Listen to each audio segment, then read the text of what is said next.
Welcome to the TradingView tutorial on backtesting your trading ideas.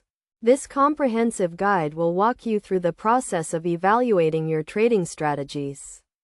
Using historical data, backtesting is a crucial step in developing a successful trading plan, allowing you to test and refine your ideas before implementing them in live markets.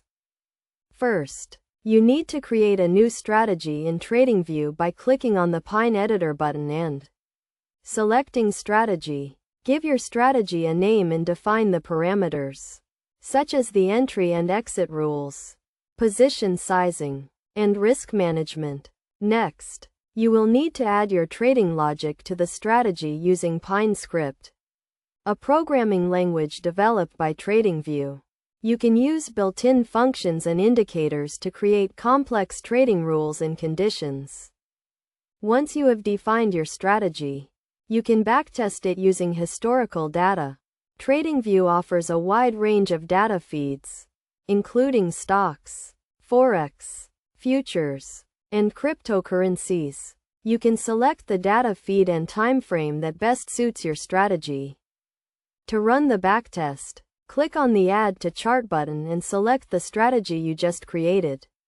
TradingView will then simulate the strategy on the historical data, providing you with a detailed report of the strategy's performance.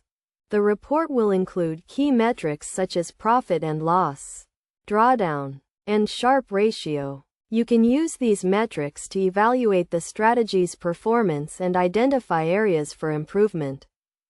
One of the key benefits of backtesting in TradingView is the ability to optimize your strategy.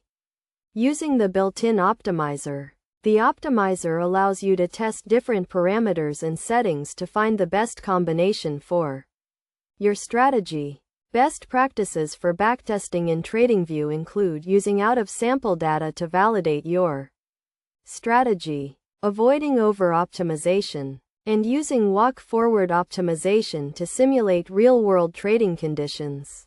By following these steps and best practices, you can use TradingView to backtest your trading ideas and develop a successful trading plan. Remember to always evaluate your strategy's performance using historical data and to continuously refine and improve your approach to achieve better results.